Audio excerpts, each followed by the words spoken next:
Bismillahirrahmanirrahim. Assalamualaikum warahmatullahi wabarakatuh.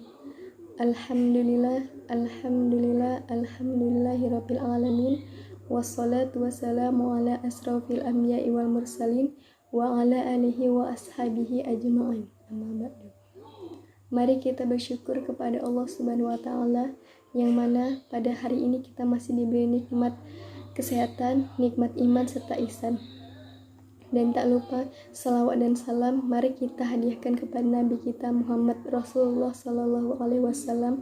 Allahumma sholli wa sallim wa barik alaihi.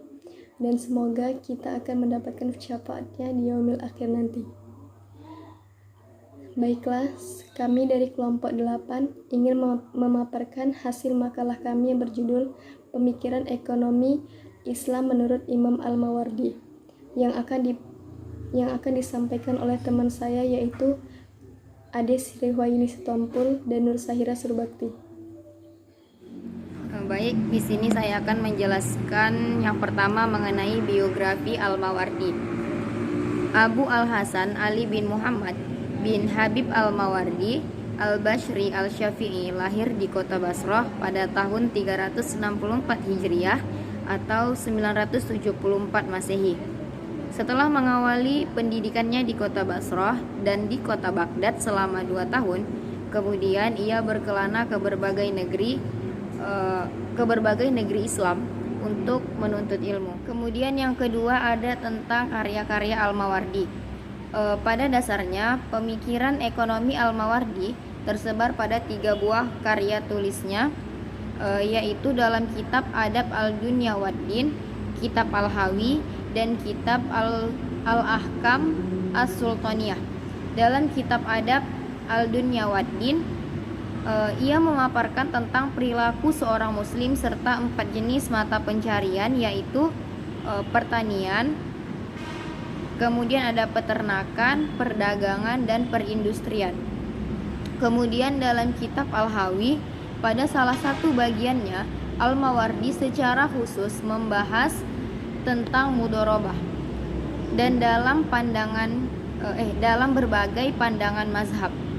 Kemudian dalam kitab Al-Ahkam Al-Sultaniyah, ia banyak memaparkan tentang sistem pemerintahan dan administrasi negara Islam, seperti hak dan kewajiban penguasa terhadap rakyatnya, kemudian berbagai lembaga negara, penerimaan dan pengeluaran negara, serta institusi hisbah. Kemudian yang ketiga ada teori keuangan publik. Teori keuangan publik selalu terkait dengan peran negara dalam kehidupan ekonomi. Al-Mawardi berpendapat bahwa pelaksanaan imamah atau kepemimpinan politik keagamaan merupakan kekuasaan mutlak atau absolut, dan pembentukannya merupakan suatu keharusan demi terpeliharanya agama dan pengelolaan dunia. Al-Mawardi menegaskan bahwa negara wajib mengatur dan membiayai pembelanjaan yang dibutuhkan oleh layanan publik, karena setiap individu tidak mungkin membiayai jenis layanan yang semacam itu. Negara dapat menggunakan dana Baitul Mal atau membebankan kepada individu-individu yang memiliki sumber keuangan yang memadai. Lebih jauhnya lagi, Al-Mawardi menyebutkan tugas-tugas negara dalam kerangka memenuhi kebutuhan dasar setiap warga negara sebagai berikut. Yang pertama ada melindungi agama, kemudian menegakkan hukum dan stabilitas, memelihara batas negara Islam, menyediakan iklim ekonomi yang kondusif, menyediakan administrasi publik, peradilan dan pelaksanaan hukum Islam. Kemudian ada mengumpulkan pendapatan dari berbagai sumber yang tersedia serta menaikkannya dengan menerapkan pajak baru jika situasi menuntutnya. Dan yang terakhir ada membelanjakan dana-dana Baitul Mal untuk berbagai tujuan yang telah menjadi kewajiban. Saya akan melanjutkan penjelasan mengenai pendapat Al-Mawardi. Yang keempat ialah konsep perpajakan atau kharaj. Jadi, dalam pendapat Al-Mawardi, konsep perpajakan dilihat dari kesuburan tanah. Kesuburan tanah mempengaruhi berapa jumlah atau banyaknya pajak atau kharaj yang dikutip kepada orang yang memiliki tanah tersebut. Yang kedua ialah jenis tanaman. Dalam pendapat Al-Mawardi, setiap tanaman memiliki potensi atau memiliki harga masing-masing yang bervariasi, sehingga pajak atau kharaj memiliki nilai yang berbeda sesuai dengan tanaman yang ditanam. Yang ketiga ialah jarak tanah dengan pasar. Jadi, dalam pendapat Al-Mawardi bahwasannya setiap barang atau tanah yang dia jauh lebih dekat dengan pasar, cenderung lebih dekat dengan pasar, maka memiliki harga yang bervariasi ataupun harga yang berbeda. Berbeda pula dengan harga tanah yang memiliki tempat jauh di dalam wilayah-wilayah terpencil di wilayah-wilayah tertentu.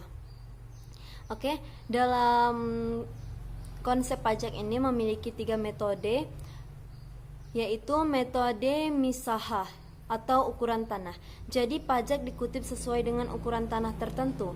Yang kedua ialah berdasarkan ukuran tanah yang ditanam. Jadi pajak dikutip sesuai dengan ukuran tanah yang memiliki tanamannya. Apabila seseorang memiliki tanah luas, tapi tidak semua tanah ditanami dengan tumbuhan, jadi pajak dikutip hanya sesuai dengan tanah yang ditanami dengan tumbuhan. Diukur sesuai tanah yang ada tumbuhannya. Yang ketiga ialah metode musakkah, yaitu berdasarkan hasil panen.